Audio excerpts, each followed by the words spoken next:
This is really, looks like we're about, good morning, we're almost half down. So is it flu? Is it just, well, anyway, there was no conspiracy, right? Was I missing? So you guys were out of it too. So, all right. Well, anyway, let's go ahead and we'll get started today. So good morning, Ruthie. I wanted to start this morning by reading to you from a speech that I love. This comes from John Quincy Adams. So what we're going to talk about today is George Washington, and I want us to take some time to go over the readings that we have from Washington, even though I've only kind of very roughly assigned them to you. I haven't been that direct about it. But I want to read to you. This is from John Quincy Adams from a speech he gave on April 29th of 1839. So John Quincy Adams, as I hope most of you know, was the 6th president of the United States. And his presidency was kind of a disaster, frankly. So he came into office very early 1825, and he was out by early 1829. One-termer, really had done, a great guy, but in all kinds of ways, an absolutely brilliant, but just not a good president. Before that, though, he had been an extremely effective Secretary of State, and probably our most effective Secretary of State we've ever had in the history of the country. Just excellent in the way that he was able to negotiate with Spain and other powers. And it's where we get the border with Canada, and we get the border with Spain and Florida. So this was all done by John Quincy Adams. But after his disaster of the presidency, he went into a very, very deep depression, into a funk, a very legitimate funk. And it took a while for him to get out of it. And it wasn't until someone recommended to him that, why would you have served as the president and then not go back into public service? Someone recommended to John Quincy Adams that he run for his seat in the House. And you can imagine going from the highest office in government to the lowest office in government. But Quincy Adams loved it. So he ran for the House, and he was elected, and served from his district from Massachusetts for the remainder of his life, and really was kind of the heart and the soul of the House of Representatives. He even, and I always, I don't want it to happen today or anything, but I always joke with my wife that when I go, and I mean die, I really want to go in the middle of class. Partly, I don't want to be forgotten, but I really want to freak the students out too. I just think that would be great, just to go right in front of everyone. And that's how John Quincy Adams actually died while on the House floor, and that was kind of his dream. And pretty amazing that he was able to do that. And it freaked out the other House members, but we've never forgotten it. It's great. So anyway, John Quincy Adams was able to find his purpose in things. And so in 1839, in order to commemorate the 50th anniversary of George Washington taking the oath of office, John Quincy Adams is asked to speak. And this is, I'm not going to read it all. It's a 72-page speech he gave that night. So I'm definitely not going to read it all. I'm just going to read the opening paragraph. But one of my favorite things in American politics. So he says, "Would it be an unlicensed trespass of the imagination to conceive that on the night preceding the day of which you now commemorate the 50th anniversary, on the night preceding that 30th of April, 1789, when from the balcony of your city hall, the Chancellor of the State of New York administered to George Washington the solemn oath faithfully to execute the office of the President of the United States and to the best of his ability to preserve, protect, and defend the Constitution of the United States." All right, all pretty boilerplate up to that point. But then Quincy Adams switches it, and we go into deep mythological mode at this point. Now, this is a grand speech. It's a major moment. It's the 50th anniversary of George Washington taking the oath of office. This is a celebration of the Constitution. It's a celebration of America. And then Quincy Adams turns it in a beautiful way. He says, "What if we imagine that in the visions of the night, that is, the night before George Washington took the oath, that the guardian angel of the father of our country had appeared to him in the venerated form of his mother, and to cheer and encourage him in the performance of the momentous and solemn duties that he was about to assume, had delivered to him a suit of celestial armor, a helmet consisting of the principles of piety, of justice, of honor, and benevolence, with which from his earliest infancy he had hitherto walked through life, in the presence of all of his brethren. She gave to him a spear, studded with the self-evident truths of the Declaration of Independence. She gave to him a sword, the same with which he had led the armies of his country through the War of Freedom to the summit of the triumphal arc of independence. She gave to him a corselet, of long experience and habitual intercourse in peace and war with the world of mankind, his contemporaries of all the human race, in whatever stage of civilization they found themselves. And last but not least, she gave to him the Constitution of the United States, a shield embossed by heavenly hands with the future history of its country written upon it. That's a beautiful, beautiful speech. I'd give a lot to have any politician be able to speak like that today. But what did you catch in here in Quincy Adams' understanding of George Washington taking the oath? What kind of references did you get? Anybody?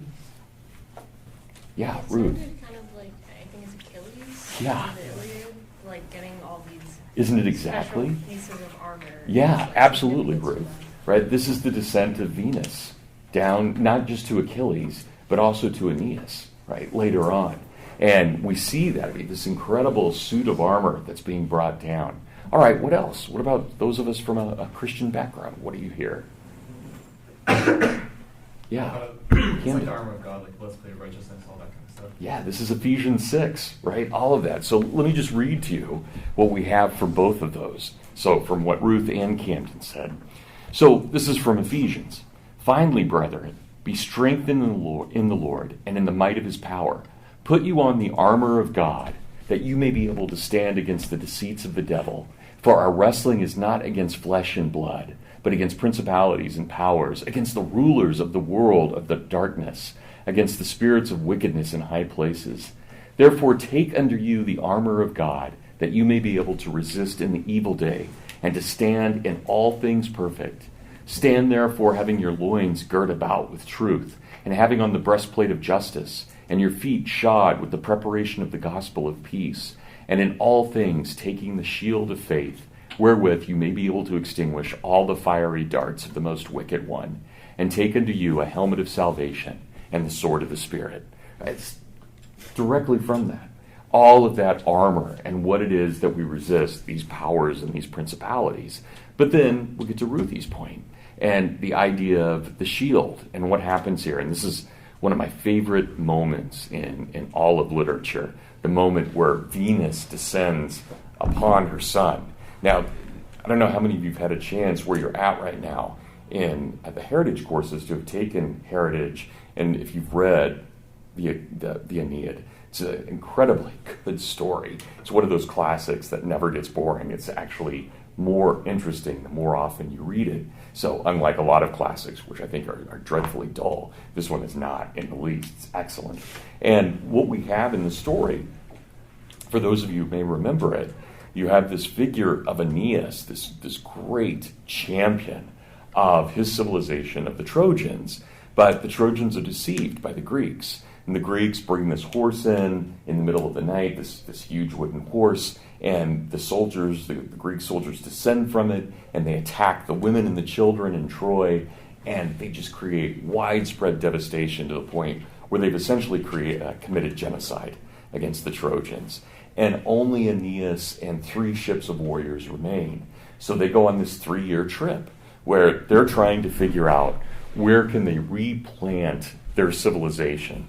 And one of the great moments and one of the great understandings about this book is that the book itself is about the nature of truth. Right? Truth can be mocked, it can be ignored, it can be forgotten, but if it's true, it can't be destroyed. It only has to be remembered.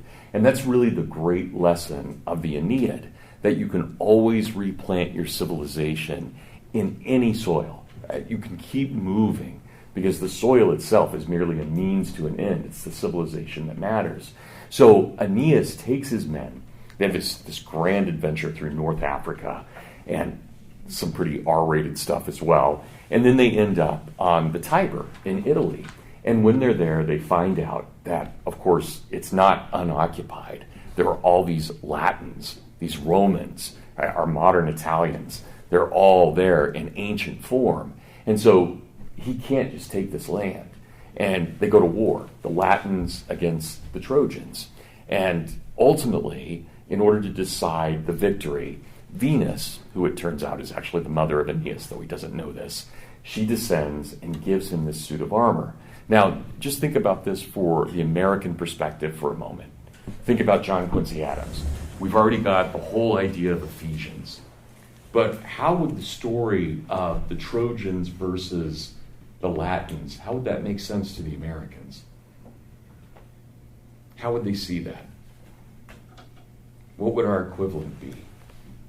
Isaac? I mean, there's definitely a parallel between, you could say, there are two groups of people who left their the homeland, to say, and then came and settled in a new place and trying to find blessing and establish a society there.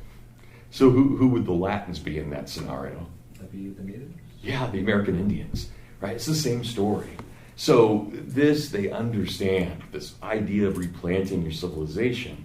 So one of the titles, and George Washington will be given many, many titles, but one of the titles that George Washington is given is he is the American Aeneas. He is the one who transplants this civilization into America. And the idea is, of course, you can transplant civilization to the Tiber. Right? If it fails there, you can go to the Thames. If it fails there, you go to the Hudson. And lo and behold, you could even end up on the St. Joe River in Hillsdale. You just keep transplanting your culture wherever necessary, and you keep it alive. So here's what Virgil writes in the Aeneid. But the goddess Venus, lustrous among the cloud banks, bearing her gifts, approached, and when she spotted her son alone, off in a glade's recess by the frigid stream, she hailed him, and she appeared suddenly before him. Look, just forged to the perfection by all my husband's skill. So she had a human lover. That's where Aeneas comes from. But now she's married to Vulcan, who is the god of iron and of steel. So she puts, look, just forged to perfection by all my husband's skill, the gifts that I have promised. There's no need now, my son, to flinch from fighting those swaggering Latins.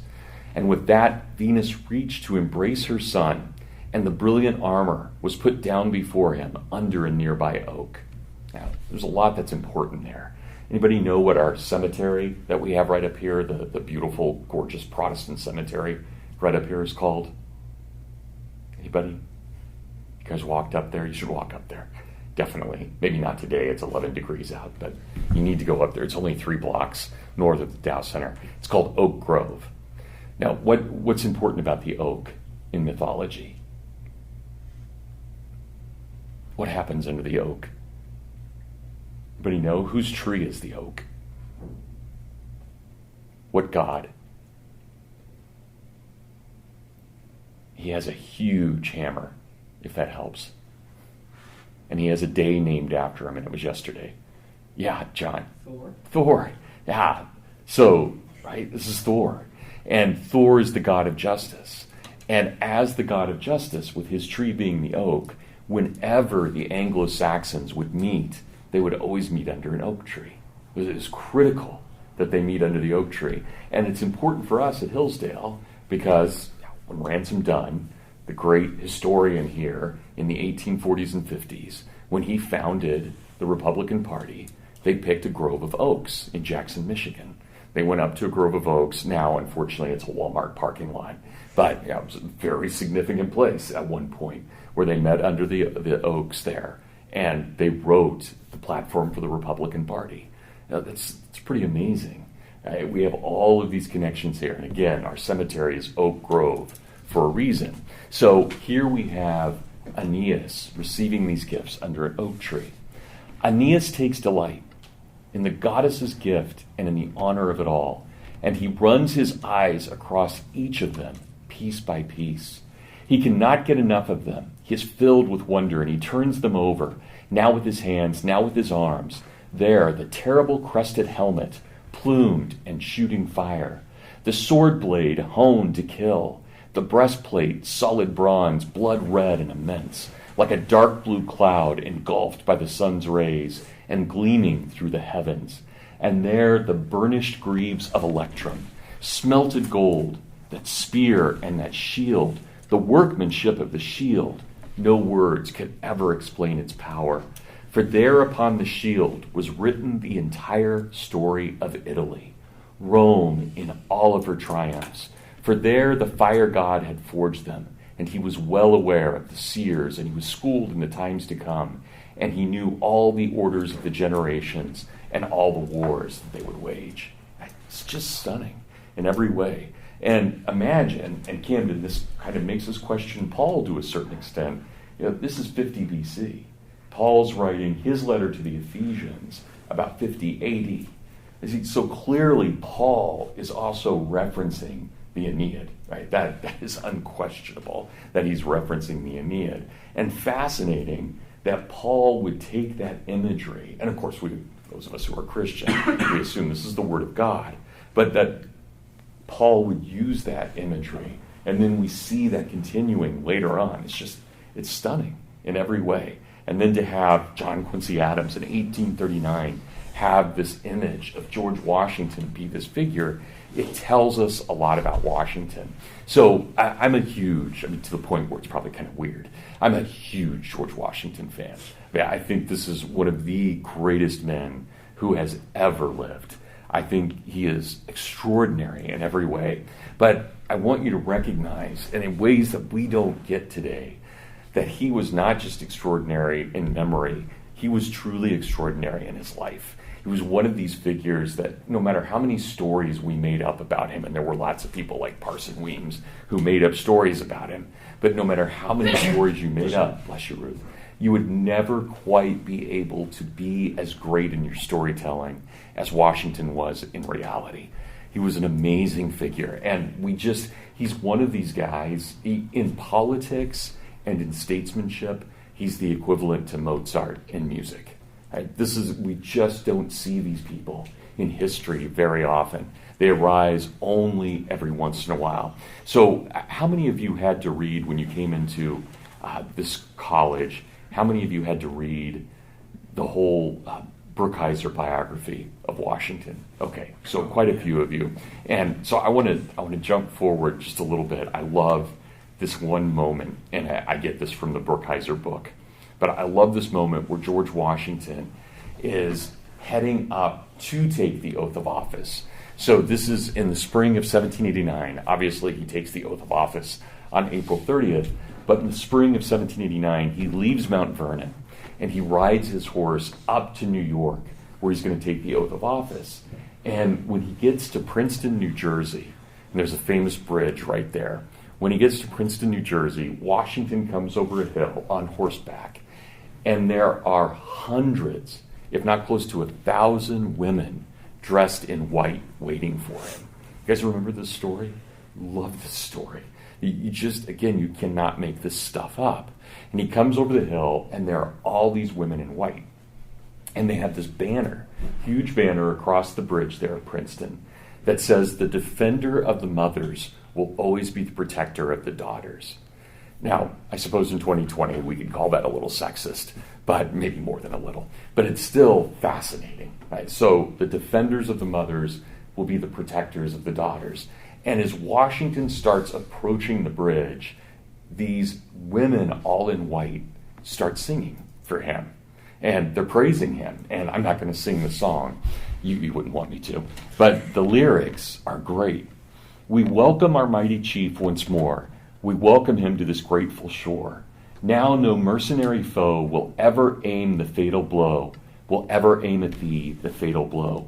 We virgins fair and matrons grave, those thy conquering arm did save. We build for thee triumphal bowers. We strew ye fair your way with flowers. We will always strew a hero's way with flowers."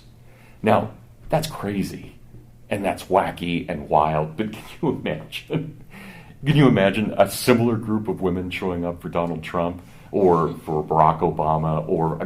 You can't imagine it in the modern world. This is so ancient in so many ways. And of course, think about how they even present themselves. Virgins fair and matrons grave. Right? Words we barely even use anymore in the context of our culture. And yet, this was serious for them. They're trying to express their gratitude for Washington. So what is it that made Washington so famous? What is it that made him spectacular? So I want us to look at his reading, at the readings that we have from him. But I also want to give you just a couple of dates and ideas in his own life to kind of figure out what it was that Washington was trying to do in his own life. So let me give you 3 dates for him, just to put him in context. So if we go to the time when he's 21 in 1753, so he's your age, right? Just right at your age. Got a very young man, age 21, and he is sent by the British and his home Commonwealth of Virginia. He is sent into the wilderness, into Pennsylvania and the Ohio country, to tell the French, to warn them that this is land that's now claimed by Virginia and England, and they no longer can have a claim there. And Washington gets into a fracas with a number of French officers, and he ends up very stupidly pulling out his weapons, and he and his men level a number of French, and they get 2 diplomats. This is terrible. Even until Washington died, this was something that haunted him the rest of his life. There's no doubt that they had gotten themselves in a justifiably hostile situation, but for him to have killed 2 French diplomats, this is actually what starts the French and Indian War. It's George Washington's mistake that starts this, because he is regarded as a young assassin, and that's the headline all across European newspapers. British employ young assassin to take out French diplomats. And it's a scandal. It's an absolute scandal. We get this whole massive war for empire between France and Britain that lasts all the way until 1763. So for the next 9 years after George Washington does this. So his beginning of his career is a disaster in all kinds of ways. And yet we find him, even at age 21, to be this very interesting guy. He's never been liberally educated. And so how interesting, of all the founding fathers, the one we call the American Aeneas, the one we call the American Cicero, he's the least classically educated of all the founders. But he's an absolute genius when it comes to math, when it comes to geometry, when it comes to trig, when it comes to surveying. The guy's a genius. So he may not be very good in Latin or Greek, but he knows some very practical skills, especially in engineering. He's excellent at these, and he loves them. He kind of lives to be able to study these things. But he finds out at age 21 that he loves war. He thinks war is great. He can't get enough of it. And he finds himself to be truly a warrior. This is what he's made for. And this is one of those things, again, you could never make this stuff up. And yet it's the reality of George Washington. Washington was one of these guys that no matter what, as an officer, Devin, I don't know if you ever encountered people like this in your experience, but as an officer, he kept running to the front lines during his military experience, and his men would have to restrain him. Washington, get back. You're leading this battle. You can't be in the middle of the firefight. But Washington, even in the Revolution, still had to be restrained because he wanted to be up with his men. He didn't think it was proper as an officer not to be in the front, even when he was general. He thought it was his duty. And we know that during his lifetime, so many bullets whizzed by him. This is how much he was in the thick of things, that there were times in battle that his clothing actually disintegrated. Parts of it did, because of the way that the bullets were hitting it. But in all the times that he was in battle, and he was in battle many, many times, not once during his career did a bullet ever even graze his skin.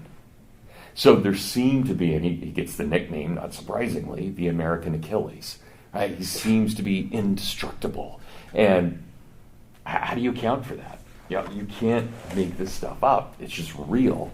And Washington lives through this. So we see him at age 21. Then we see him at the Continental Congress in 1774. He's now age 42. He's 10 years younger than I am now. So Washington shows up. And when he shows up at the first Continental Congress, nobody knows what's really going on. What's this Congress going to stand for? What's it believe in? Washington shows up in his old military uniform. It's pretty clear what he wants. It's pretty clear that he is advocating not some kind of tepid reaction to the British, but a really serious reaction to the British. And when people start kind of whining and complaining, Washington, who always had a temper, loses it, and he tells people, I didn't come all the way from Virginia to this Congress simply to whine about what the British have done for us. Either we make some real decisions or we don't. Now, he lost. He wasn't able to get through any radical proposals that he wanted to at the Continental Congress, but he made his views felt very strongly.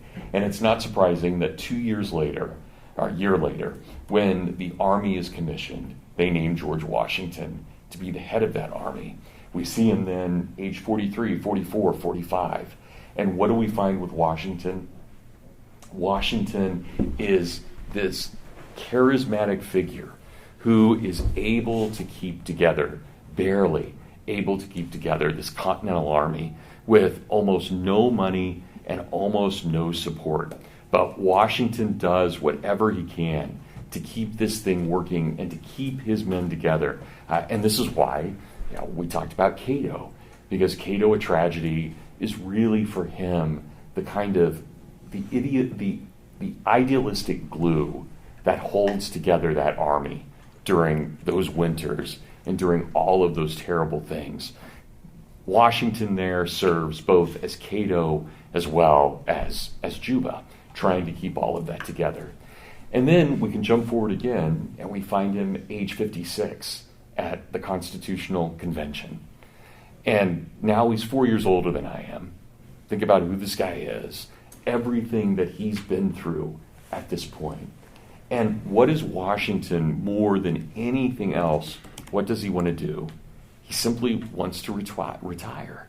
Right? This is what he wants. He wants to be able to retire. He wants to be able to enjoy his life. He's served as a warrior, and no matter what, he keeps getting called back over and over again to serve his country. So let's turn, and I'll have one of you read. Let's turn to page 199, to his first inaugural. And here we have Washington. He's really the only man who could have been our first president. It would be that the institution of the presidency is already problematic enough, but nobody else could have done this. It's going to be Washington. So it was Washington who had to lead the army. It's Washington who has to be presider over the Constitutional Convention. And now, if we're going to have a presidency, George Washington is really it. He's the only one who can make this work. All right, who wants to read, starting with Among the Vicissitudes, Incident to My Life?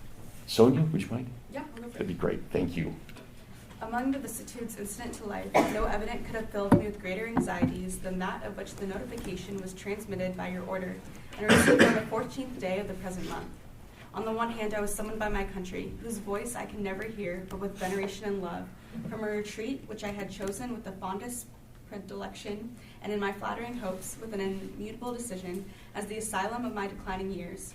A retreat which was rendered every day more necessary as well as more dear to me by the addition of habit to inclination and of frequent interruptions in my health to the gradual waste committed on it by time. On the other hand, the magnitude and difficulty of the trust to which the voice of my country called me, being sufficient to awaken in the wisest and most experienced of her citizens a distrustful scrutiny into his qualifications, could not but overwhelm with despondence one who, inheriting inferior endowments from nature and unpracticed in the duties of civil administration, ought to be peculiarly conscious of his own deficiencies. In this conflict of emotions, all I dare aver is that it has been my faithful study to collect my duty from a just appreciation of every circumstance by which it might be affected. All I dare hope is that if in executing this task I have been too much swayed by a grateful remembrance of former instances, or by an affectionate sensibility to this transcendent proof of the confidence of my fellow citizens, and have thence too little consulted my incapacity as well as disinclination for the weighty and untried cares before me, my error will be palliated by the motives which misled me, and its consequences be judged by my country with some share of the partiality in which they originated. such being the impressions under which I have, in obedience to the public summons, repaired to the present station, it would be peculiarly improper to omit in this first official act my fervent supplications to that Almighty Being who rules over the universe, who presides in the councils of nations, and whose providential aids can supply every human defect, that his benediction may consecrate to the liberties and happiness of the people of the United States a government instituted by themselves for these essential purposes, and may enable every instrument employed in its administration to execute with success the functions allotted to his charge. In tendering this homage to the great author of every public and private good, I assure myself that it expresses your sentiments not less than my own, nor those of my fellow citizens at large less either. No people can be bound to acknowledge and adore the invisible hand which conducts the affairs of men more than the people of the United States. Every step by which they have advanced to the character of an independent nation seems to have been distinguished by some token of providential agency. And in the important revolution just accomplished in the system of their united government, the tranquil deliberations and voluntary consent of so many distinct communities from which the event has resulted cannot be compared with the means by which most governments have been established without some return of pious gratitude, along with a humble anticipation of the future blessings which the past seemed to presage. These reflections, rising out of the present crisis, have forced themselves too strongly on my mind to be suppressed. You will join with me, I trust, in thinking that there are none under the influence of which the proceedings of a new and free government can more auspiciously commence. Let's stop there, Sonia. You did a great job. Thank you. Really great job. So there are a lot of things happening in this, but I want you to note a couple of ideas that Washington is giving us. He is presenting himself as Cato here. I hope that's clear in the way that he is projecting. And not just that, notice that even the kind of language he uses, the idea of we adore the invisible hand which conducts the affairs of men. The invisible hand we mostly associate with Adam Smith, but it's much, much older than that. The invisible hand was another name of God for the Stoics. This is how the Stoics referred to him. It was the invisible hand of Jupiter, who would use his power for the just and charitable good of men and women. So this invisible hand is Stoic, but we also see that Washington is very convinced that there is some kind of providence that rules over all things, and it is providential, not just in the sense of it being powerful, but in the sense of it being good towards us. So we don't have to worry about the hostility of the gods. We worry not about that, but we praise, as he says, with gratitude, the experience of the people, past, present, and future, as understood and in relation to the invisible hand. So we have to give credence to God, and even when we do good, ultimately it is because the Creator has given us the abilities to do those good things. So even our free will is somehow shaped by the providential necessity of God. And Washington is not in any way being merely rhetorical when he says, this is not what I wanted to do. Right? This is not what he wanted to do. He wanted nothing more than to be back at Mount Vernon with his wife and with his farm. He wanted to practice agriculture. This is what good men do. This is what Republican men do. And he has done his duty so many times, and he doesn't want to do it again. But whenever good men are called, they shouldn't seek it, but they should also not turn it down. It's one of the great rules of Republican leadership that you never seek an office, but when offered one, you never turn it down. You always take it. And this is critical to an understanding of who these people were. So Washington cannot turn down that his people want him to be the first president. This is not arrogant on his part at all. It's quite the opposite. He's incredibly humbled by this. And it's a little bit daunting for him, more than a little bit, that he's going to take this on. But he needs to make it clear right at the beginning. Okay, you guys are going to have to remind me, because I don't remember if we've talked about it in this class. Have we talked about Cincinnatus in here? No. Okay. So one of the great myths that Washington loved, and it's part of, remember, Washington's not classically educated. He gets most of his classical education from Cato, a tragedy. But he also loved a story about one of the great Roman Republicans who may or may not have ever existed. We actually have no evidence that this character, Cincinnatus, was real. We just have stories about him. But the story comes out of Livy's early history of Rome, and the story runs this, that Rome is under attack, Republican Rome is under attack. And part of Rome's response, which was a normal Republican response at that point, was that you surrender all laws and you give everything over to one dictator for a very limited amount of time. So you make an absolute dictator out of someone. That person then solves the crisis, and the idea was that the moment that crisis is over, the dictator steps down and you go back to the republic. That's what happens when you have a constitutional crisis. So Cincinnatus was this great farmer, and it's his turn to be dictator. And he becomes the dictator, and I don't remember the exact details of this, but it's something like he's given 3 months to solve whatever problem it is that Rome is encountering with its enemies as these enemies are trying to beat down the gates of Rome. And Cincinnatus is so organized that he's able to accomplish this victory for Rome in a third of the time that the Romans thought it would take. And the Romans then are so impressed with Cincinnatus that they have a vote in which they vote him dictator for life.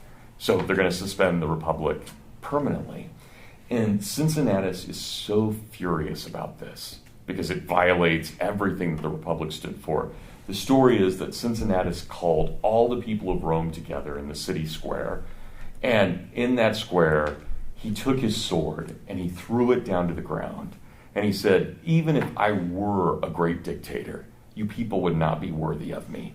And the reason is because any people who would give up their freedom to a dictatorship have no place as real men and women in this world.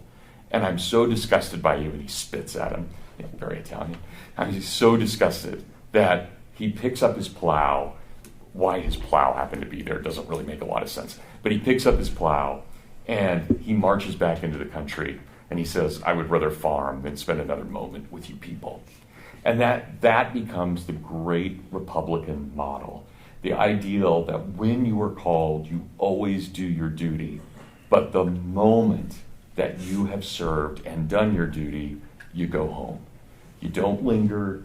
You don't take advantage of the state. You don't get a cushy job. You don't go to some consulting firm because they need your influence with foreign governments.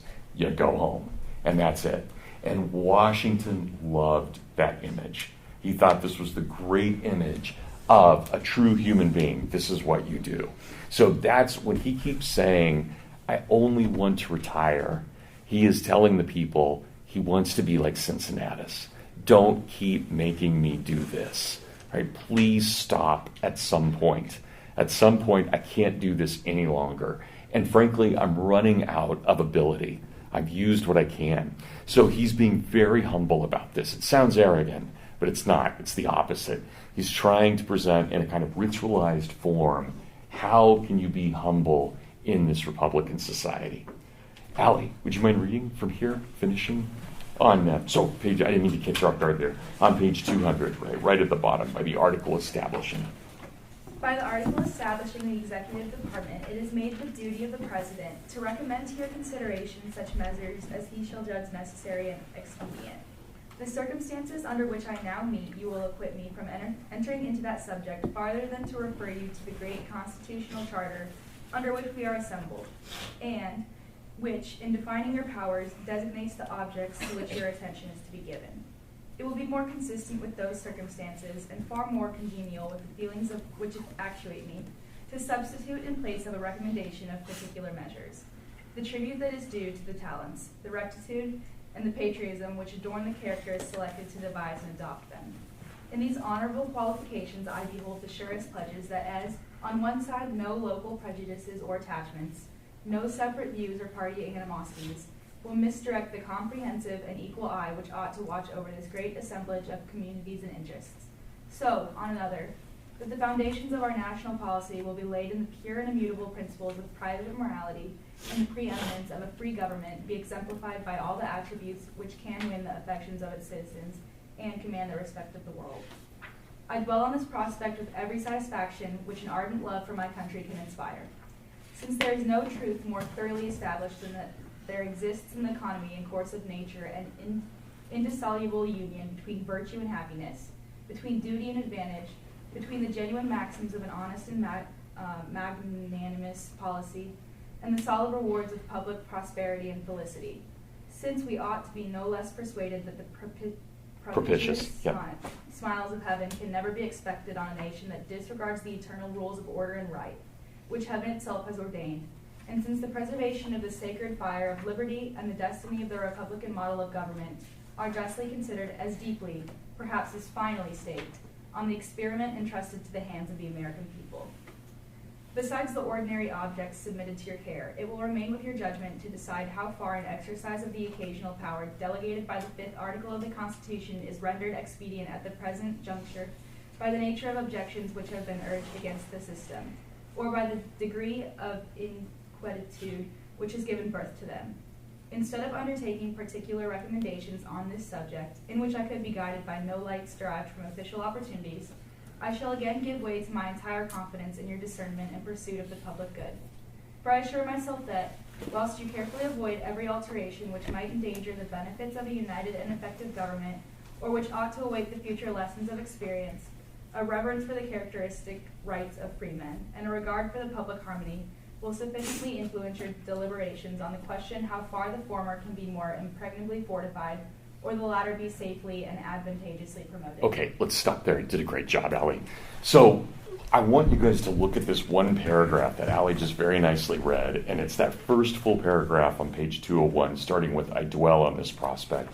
Please block that paragraph out. That paragraph is in every way the central thesis of Washington's character as well as his presidency.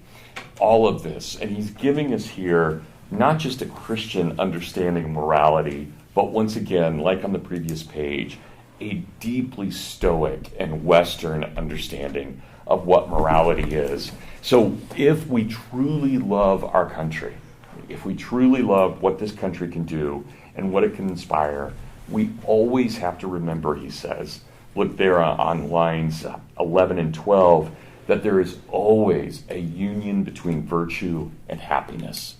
So you cannot have a happy society unless you have a virtuous citizenry. This is the only way you will truly be satisfied, not by being wealthy, not by being successful, but by being diligent and faithful to your duties. So we can talk all we want about the right to life, liberty, and the pursuit of happiness, but Washington is telling us unless we do what is demanded of us, unless we live this out and do our duty for country, which is a duty for God, unless we do that, we're going to mess up our society majorly. So if we are to have stability in the long term, we have to be able to have this kind of understanding of honesty as a policy and virtue as a policy. And then jump down to line 15.